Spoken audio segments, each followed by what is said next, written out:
Good morning, students.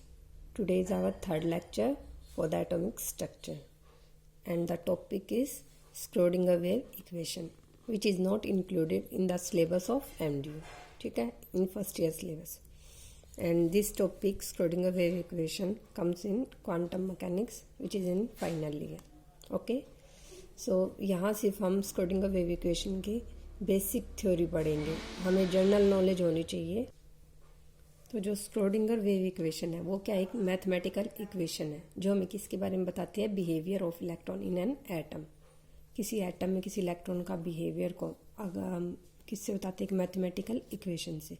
उस equation को क्या बोलते हैं, Schrodinger wave equation. And for hydrogen atom Schrodinger wave equation जो है वो कौन सी होती है, curly square psi by curly X square plus curly square psi by curly Y square plus curly square psi by curly Z square plus 8 pi square M by H square into E minus we psi equals to 0. हमें सिर्फ ये learn करनी है.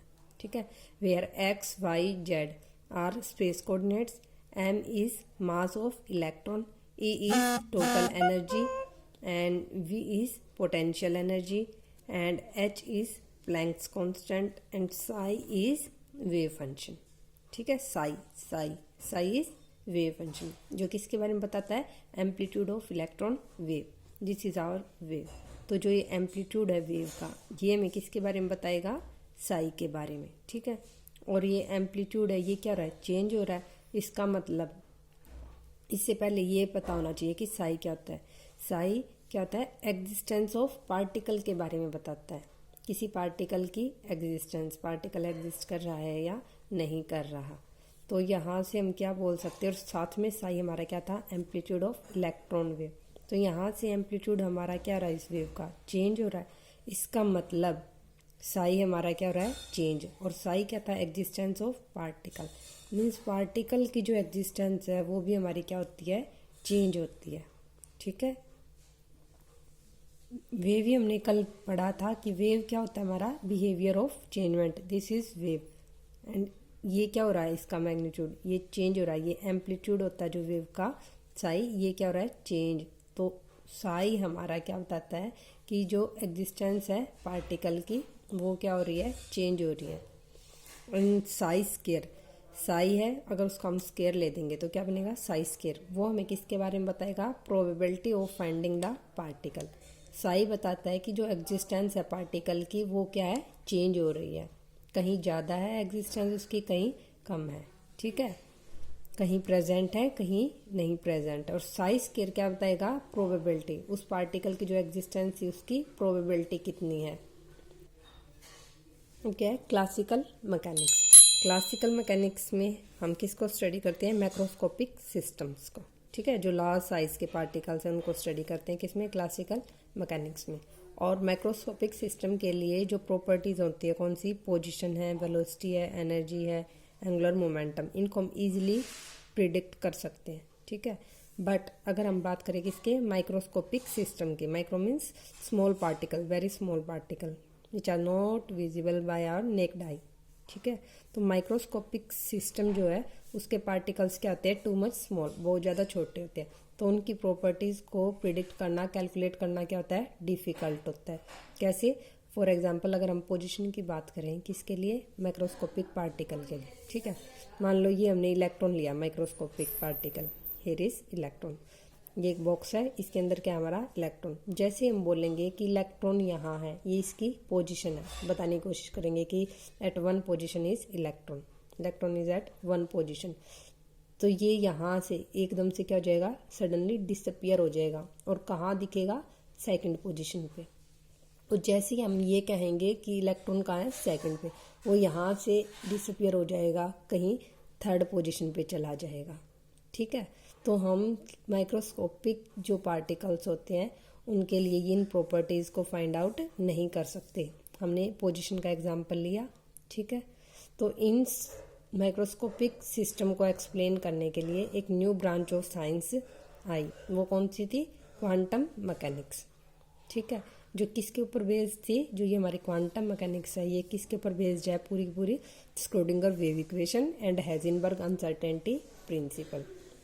और जो Schrödinger wave equation थी hydrogen atom के लिए, वो हमने भी पीछे पढ़ी है, क्या थी, curly square psi by curly x square curly square psi by curly y square plus curly square psi by curly z square plus 8 pi square m by h square into E minus we psi equals to 0, where psi क्या था, wave function, जो किसको बता रहा था, amplitude of wave को। ठीक है, ये हमारी क्या है, वेव है। ठीक है, और ये जो एम्पलीट्यूड है ये क्या हमारा साई। अब ये साई की वैल्यू क्या हो रही है, चेंज हो रही है। और साथ में मैंने बताया था साई किसको बताता है, एग्जिस्टेंस ऑफ पार्टिकल। अब साई क्या, एम्पलीट्यूड जो साई का मैग्नीट्यूड होगा वो क्या हो रहा है, यहाँ पे चेंज हो रहा है, तो इसका मतलब एग्जिस्टेंस है पार्टिकल की, वो क्या आ रही है, वेविंग है। वेविंग का मतलब क्या है, चेंजिंग है। ठीक है, और वेव फंक्शन है उसको हम यहाँ पे रिप्रेजेंट करते हैं साई से, साई। ठीक है, और साई का अगर हम स्केयर ले ले, साई स्केयर, तो वो हमें किसके बारे में बताता है, कंप्लीट प्रोबेबिलिटी ऑफ पार्टिकल। यहाँ तक आया। अब नेक्स्ट चलते हैं इधर आओ, क्वांटम मैकेनिक्स। तो क्वांटम मैकेनिक्स जो किसको एक्सप्लेन करने के लिए राइज हुई थी, माइक्रोस्कोपिक पार्टिकल, जिसको कौन एक्सप्लेन नहीं कर पाई थी, क्लासिकल मैकेनिक्स। तो क्वांटम मैकेनिक्स में क्या होता है कि हम किसी भी माइक्रो पार्टिकल की एग्जैक्ट पोजीशन को प्रिडिक्ट नहीं कर सकते। अभी मैंने ऊपर बताया था कि जैसे ही हम बताएंगे कि इलेक्ट्रॉन किस पे है, 1 पोजीशन पे, तो वो यहाँ से एकदम से क्या हो जाएगा, सडनली डिसअपियर, और कहाँ विजिबल होगा, 2nd पोजीशन। जैसे ही कहेंगे कि इलेक्ट्रॉन कहाँ है, 2nd पोजीशन से यहाँ से डिसअपियर हो जाएगा, किसी 3rd पोजीशन पे विजिबल होगा। ठीक है, मीन्स एग्जैक्ट पोजीशन को हम माइक्रो पार्टिकल के लिए एग्जैक्ट पोजीशन को प्रिडिक्ट नहीं कर सकते। ये किसके अकॉर्डिंग है, क्वांटम के अकॉर्डिंग। सेकेंड थिंग क्या है कि जो एक पार्टिकल होता है क्वांटम मैकेनिक्स में, वो सेम टाइम पे कहाँ प्रेजेंट हो सकता है, डिफरेंट प्लेसेस पे। एक सिंगल पार्टिकल सेम टाइम पे डिफरेंट प्लेसेस पे प्रेजेंट हो सकता है। ये किसने बताया, क्वांटम मैकेनिक्स में। फॉर एग्जांपल ले लेते हैं हम यहाँ पे, क्या एग्जांपल लिया, मान लो ये हमारे कितने 1 2 3 4 5 6 डोर्स हैं, और ये कोई भी पी पर्सन है, इसे यहाँ से इस एक डोर को क्रॉस करना है। तो क्लासिकल मैकेनिक्स में तो क्या होगा कि ये एक टाइम पे कहाँ प्रेजेंट होगा, एक जगह। इस डोर को मान लो ये क्या कर जाएगा, क्रॉस कर जाएगा। बट अगर हम इसी पार्टिकल की, इसी पर्सन की बात करें किसमें, क्वांटम मैकेनिक्स में, तो क्वांटम मैकेनिक्स में ये एक टाइम पे एक से ज़्यादा जगह क्या होता है, प्रेजेंट होता है। तो ये सेम टाइम पे इस वाले दरवाजे से भी क्रॉस करेगा, इस डोर से भी क्रॉस करेगा, इस वाले से भी, इससे भी, इससे भी और इससे भी। मीन्स क्वांटम मैकेनिक्स ने क्या बताया था, मल्टी एग्जिस्टेंस होती है किसी भी पार्टिकल्स की। ठीक है, एग्जैक्ट पोजीशन को हम डिफाइन नहीं कर सकते। वो क्या होता है, एक पार्टिकल सेम टाइम पे डिफरेंट प्लेसेस पे प्रेजेंट हो सकता है। This is for example. ठीक है, नेक्स्ट चलते हैं। नेक्स्ट इज जब हमने स्क्रोडिंगर वेव इक्वेशन को सोल्व किया। ठीक है, हाइड्रोजन एटम के लिए क्या थी, स्क्रोडिंगर वेव इक्वेशन। जब इसे हमने सोल्व किया तो 3 क्वांटम नंबर, 3 नंबर्स, अभी क्वांटम नहीं बोलेंगे, 3 नंबर्स कौन से, एन एल एम, अपने आप ही इसके अंदर इनकॉर्पोरेट हो गए थे टू सोल्व दिस इक्वेशन। जब इस इक्वेशन को सोल्व करते हैं तो हमें क्या मिलती है, एक तो साई का एक्सप्रेशन मिलता है और एक एनर्जी की वैल्यू। ठीक है, तो इस इक्वेशन को सोल्व करने के लिए, ताकि हमें साई का एक्सप्रेशन मिल जाए और एनर्जी की वैल्यू, तो 3 quantum numbers N L M incorporate हो जाते बाय इटसेल्फ। उन 3 नंबर को, एन एल एम को क्या बोला उन्होंने, क्वांटम नंबर्स। ठीक है, 4 क्वांटम नंबर्स होते हैं जो हम आगे स्टडी करेंगे। उनमें से 3 कौन से हैं, कहाँ से आते हैं, ये N L M, principal, azimuthal, magnetic. ये 3 क्वांटम नंबर तो कहाँ से आते हैं, from the solution of Schrodinger wave equation. अब स्क्रोडिंगर वेव इक्वेशन का जब सॉल्यूशन निकाल रहे थे तो आए थे कौन से, एन एल एम। ठीक है, और 4th क्वांटम नंबर होता है हमारा स्पिन क्वांटम नंबर, जो कहाँ से आया था, स्पिन को स्पेसिफाई करने के लिए आया था। किसने दिया था, पोली एक्सक्लूजन प्रिंसिपल ने। ठीक है, ये आगे करेंगे। अभी यहाँ तो स्क्रोडिंगर वेव इक्वेशन को सोल्व करने से हमें क्या मिला, साई। साई से क्या निकाल सकते हैं, साई स्केयर। और साई स्केयर हमारा क्या होता है, probability density of finding the electron. अभी ऊपर बताया था कि साई स्केयर क्या बताता है, कंप्लीट प्रोबेबिलिटी ऑफ पार्टिकल, कि पार्टिकल के फाइंड आउट करने की प्रोबेबिलिटी कितनी है। एक जैसे मैंने बताया पार्टिकल की क्या होती है, मल्टी एग्जिस्टेंस, ऐसे प्रेजेंट है, यहाँ पे उसकी प्रोबेबिलिटी कितनी है फाइंड आउट करने की, यहाँ कितनी है, यहाँ कितनी है, तो वो कौन बताएगा, हमारा साई स्केयर। और जो पार्टिकल यहाँ भी है, यहाँ भी है, यहाँ भी है, यहाँ भी है, यहाँ भी है, ये कौन बता रहा है एग्जिस्टेंस को, साई। ठीक है। उसके बाद next topic is orbital. Orbital, तो ऑर्बिटल क्या होता है, ये एक 3 डायमेंशनल पिक्चर होती है, ठीक है, 3 डायमेंशनल मॉडल होता है। इसके अकॉर्डिंग क्या होता है, वैसे हमें पता है, स्टार्टिंग में हमने पढ़ा था बोहर्स मॉडल में क्या था, एटम के अंदर atom consist of nucleus which is surrounded bye electron. But Bohr's ने क्या बताया था कि जो इलेक्ट्रॉन होता है वो न्यूक्लियस के अराउंड एक 2 डायमेंशनल सर्कुलर पाथ में क्या करता है, रिवॉल्व। बट एक्चुअल में ऐसा नहीं होता है। ये कहाँ से पता चला कि ये नहीं है, ये बताया ऑर्बिटल के कंसेप्ट ने। तो ये ऑर्बिटल का कंसेप्ट कहाँ से आया, वेव मैकेनिकल मॉडल से, ठीक है। तो वेव मैकेनिकल मॉडल के अकॉर्डिंग क्या होता है ऑर्बिटल, ऑर्बिटल क्या होता है, 3 डायमेंशनल स्पेस होता है अराउंड न्यूक्लियस, न्यूक्लियस के अराउंड एक क्या होता है 3 डायमेंशनल स्पेस, ठीक है, जहाँ पे इलेक्ट्रॉन के फाइंड आउट करने की probability of finding the electron that is Sai square, उसकी वैल्यू क्या होती है, मैक्सिमम, कितनी, 90 to 95%, ठीक है। तो ऑर्बिटल क्या होता है, एक न्यूक्लियस के सराउंडिंग में एक ऐसी बाउंड्री ड्रॉ कर देते हैं जिसके अंदर इलेक्ट्रॉन के फाइंड आउट करने की प्रोबेबिलिटी क्या होती है, मैक्सिमम, कितनी, 90 to 95%। उस पिक्चर को, ठीक है, वो बाउंड्री ड्रॉ करने के बाद जो भी पिक्चर होगी उसे क्या बोलेंगे, ऑर्बिटल। और यहाँ पे जो इलेक्ट्रॉन्स होते हैं वो किस फॉर्म में प्रेजेंट होते हैं, डॉट के, ठीक है। तो डॉट होती है, जो यहाँ पे डॉट है ये किसको बता रही है, इलेक्ट्रॉन क्लाउड को, dot represents the electron cloud. And जो इंटेंसिटी ऑफ डॉट्स है कि कहीं पे डॉट्स ज़्यादा इंटेंस है, कहीं पे क्या है, कम इंटेंस है। तो ये जो इंटेंसिटी ऑफ डॉट्स हैं ये मैं किसके बारे में बताती हैं, relative probability of finding the electron in that particular region. इस पर्टिकुलर रीजन में इलेक्ट्रॉन के फाइंड आउट करने की प्रोबेबिलिटी कितनी है, तो वो कहाँ से पता चलेगी, इन डॉट्स की इंटेंसिटी, जितनी ज़्यादा डॉट्स हैं इसका मतलब वहाँ पे ज़्यादा इंटेंसिटी है, किसकी, जहाँ पे ज़्यादा डॉट्स हैं मतलब ज़्यादा इंटेंसिटी है डॉट्स की, उसका मतलब क्या है कि यहाँ पे इस पर्टिकुलर रीजन में इलेक्ट्रॉन के फाइंड आउट करने की प्रोबेबिलिटी भी क्या है, ज़्यादा। इस पर्टिकुलर रीजन में इंटेंसिटी ऑफ डॉट क्या है, कम है, तो यहाँ पे इलेक्ट्रॉन के फाइंड आउट करने की प्रोबेबिलिटी क्या है, कम है, ठीक है। तो ये हमारा क्या हो गया, ऑर्बिटल। साथ में मैंने क्या बताया अभी, एक ऐसी बाउंड्री जिसके अंदर इलेक्ट्रॉन के फाइंड आउट करने की प्रोबेबिलिटी क्या है, मैक्सिमम 90 to 95%। तो some probability outside the nucleus भी होती है इलेक्ट्रॉन को फाइंड आउट करने की, 5% रिमेनिंग है, तो 5% प्रोबेबिलिटी होती है आउटसाइड द न्यूक्लियस भी, ठीक है। नेक्स्ट है कंसेप्ट ऑफ ऑर्बिटल्स। तो ऑर्बिटल्स का कंसेप्ट क्या है, region in 3 dimensional space around nucleus where probability of finding the electron is maximum, maximum कितनी, 90 to 95%। और रिप्रेजेंटेशन कैसे होती है ऑर्बिटल की, एक ऐसी बाउंड्री ड्रॉ कर देते हैं जिसके अंदर इलेक्ट्रॉन के फाइंड आउट करने की प्रोबेबिलिटी कितनी होती है, 90 to 95%। जो डॉट होती है वो किसको रिप्रेजेंट करते हैं, इलेक्ट्रॉन क्लाउड को। और जो इंटेंसिटी होती है, इंटेंसिटी ऑफ डॉट, वो किसको बताती है, relative probability of finding the electron को। Next is difference between orbit and orbital. तो ऑर्बिट का कंसेप्ट किसने दिया था, बोहर्स ने, जो क्या था 2 डायमेंशनल था। ऑर्बिटल का किसने दिया है, वेव मैकेनिकल मॉडल ने, जो क्या है 3 डायमेंशनल, ठीक है। ये एक 3 डायमेंशनल पिक्चर होती है, ठीक है, जहाँ पे एक ऐसी बाउंड्री ड्रॉ करते हैं जिसके अंदर इलेक्ट्रॉन के फाइंड आउट करने की प्रोबेबिलिटी क्या होती है, मैक्सिमम 90 to 95%। और इलेक्ट्रॉन को रिप्रेजेंट करते हैं डॉट से, ठीक है, 3 डायमेंशनल होता है ऑर्बिटल। और जो ऑर्बिट होते हैं, बोहर्स मॉडल ने क्या बताया था, एटम कंसिस्ट ऑफ न्यूक्लियस, ठीक है, which is present at the centre of atom and it is surrounded by the electrons which revolves around nucleus in circular energy path. इस टाइप से n इक्वल टू 1 था, n equals to 2, n equal to 3। तो ये हमारे क्या थे, orbits, जो क्या थे 2 डायमेंशनल सर्कुलर, ठीक है। तो अब डिफरेंस फर्स्ट इज, ऑर्बिट में क्या होता है, well defined circular path around nucleus in which electron revolves.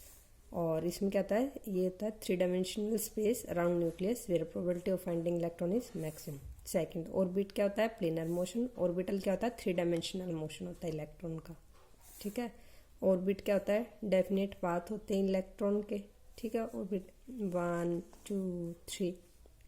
Orbital में क्या होता है, कोई भी डेफिनेट पाथ नहीं होता।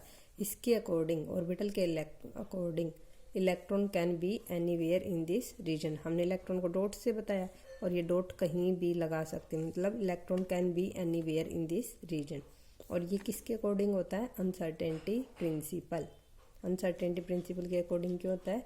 क्योंकि यहाँ पे हम पोजीशन को डिटरमाइन नहीं कर सकते, वो कहीं भी प्रेजेंट हो सकता है। तो ये किसके अकॉर्डिंग है? Uncertainty principal. Fourth is all orbitals क्या? ऑल ऑर्बिट क्या होते हैं? सर्कुलर। बट ऑर्बिटल जो होते हैं वो क्या होते हैं? डिफरेंट शेप के होते हैं। जैसे एस क्या होता है? Spherical in shape. पी क्या होता है? डम्बल। डी क्या होता है हमारा? Double dumbbell. ठीक है, ये आप लोगों ने पहले पढ़ा हुआ है 12th में। नेक्स्ट इज ऑर्बिट क्या होते हैं? डायरेक्शनलेस। सर्कुलर है, सर्कुलर क्या होती है? कोई भी डायरेक्शन नहीं होती, उन्हें क्या बोलते हैं? डायरेक्शनलेस। बट यहाँ पे ऑर्बिटल्स की डिफरेंट शेप थी। एस क्या था? स्फेरिकल। स्फेरिकल तो क्या हो जाएगा? डायरेक्शनलेस। बट जो पी बच गया, पी होता है डम्बल शेप का। डी क्या होता है? Double dumbbell. तो ये भी डायरेक्शन है, ये भी डायरेक्शन है, बट एस क्या? Direction less. तो एक्सेप्ट एस ऑल क्या हो जाएंगे? Directional. Next point is number of electron. तो किसी भी ऑर्बिट में जो नंबर ऑफ इलेक्ट्रॉन होते हैं वो किसके इक्वल होते हैं? 2n²। ठीक है, 2n²। एन की वैल्यू 1 फर्स्ट शेल। ठीक है, फर्स्ट ऑर्बिट की बात करें, एन की वैल्यू 1 है तो कितने इलेक्ट्रॉन आएंगे? 2। एन इज इक्वल टू 2 कर दो सेकेंड ऑर्बिट, तो 2 का स्क्वायर 4 इंटू 2 8।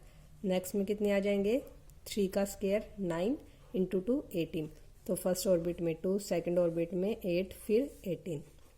बट ऑर्बिटल होता है, जो कोई भी ऑर्बिटल है, एस है, पी है, डी है, एक ऑर्बिटल में सिर्फ कितने इलेक्ट्रॉन आते हैं? Maximum 2 electron. कितने? 2। ऑर्बिटल में not more than 2 electron.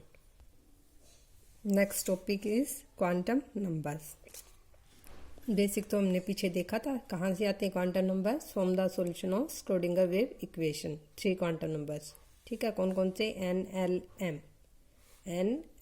M, जो कहाँ से आए थे? स्क्रोडिंगर वेव इक्वेशन को जब हम किसके लिए सोल्व कर रहे थे? हाइड्रोजन एटम के लिए। ठीक है, बट जो फोर्थ क्वांटम नंबर होता है कौन सा? Spin quantum number. इसको रिप्रेजेंट करते हैं एस से।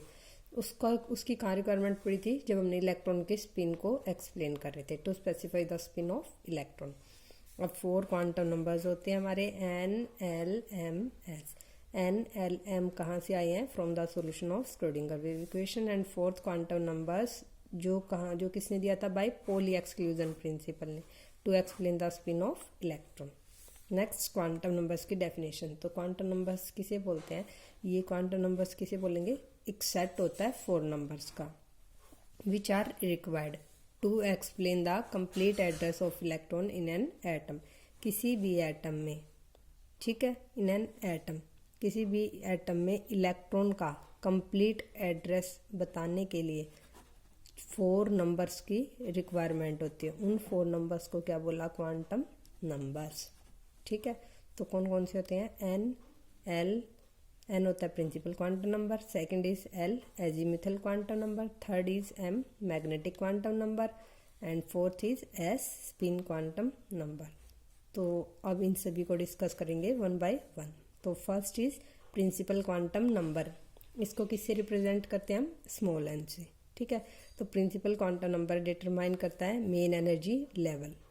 एन से हम क्या बताते हैं? Main energy level which an electron occupies. कि इलेक्ट्रॉन किस मेन एनर्जी लेवल में प्रेजेंट है वो हमें बताएगा प्रिंसिपल क्वांटम नंबर। और जो इसकी वैल्यूज होती हैं एन की, वो क्या होती है? इंटीग्रल वैल्यू होती है स्टार्टिंग फ्रॉम 1। एन की वैल्यू क्या होगी? 1 2 3, मतलब फर्स्ट मेन शेल में इलेक्ट्रॉन, सेकंड मेन शेल में या इलेक्ट्रॉन, थर्ड मेन शेल में electron, can be in fourth main shell and so on.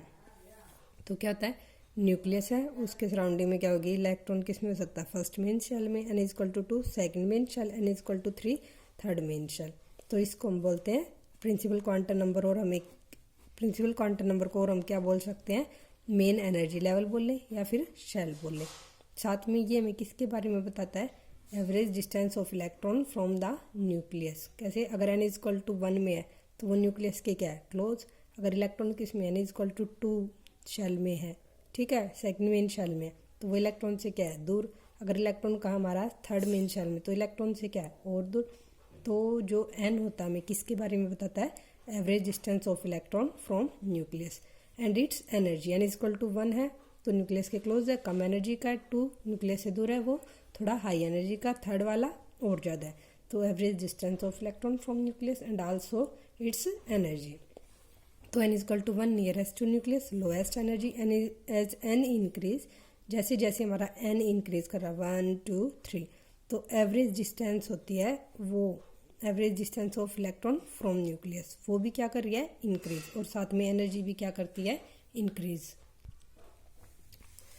तो n इक्वल टू 1, इसका मतलब क्या है फर्स्ट शेल है, फर्स्ट मेन शेल है, ठीक है। इसको सेल डेजिग्नेशन भी बोल देते हैं कैसे, फर्स्ट मेन शेल को भी रिप्रेजेंट करते हैं K से, सेकंड मेन शेल को रिप्रेजेंट करते हैं L से, n इक्वल टू 3, इसका मतलब थर्ड मेन शेल है तो उसको रिप्रेजेंट करेंगे M से, एंड सो ऑन, ठीक है।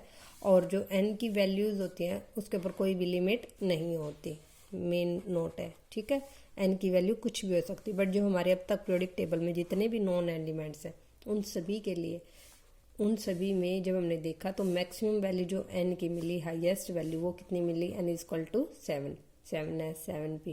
आप लोगों ने इलेक्ट्रॉनिक कॉन्फ़िगरेशन पढ़ी भी होगी कुछ एलिमेंट्स की, ठीक है। n की मैक्सिमम वैल्यू कितनी है नॉन एलिमेंट्स के लिए, 7। Now the second quantum number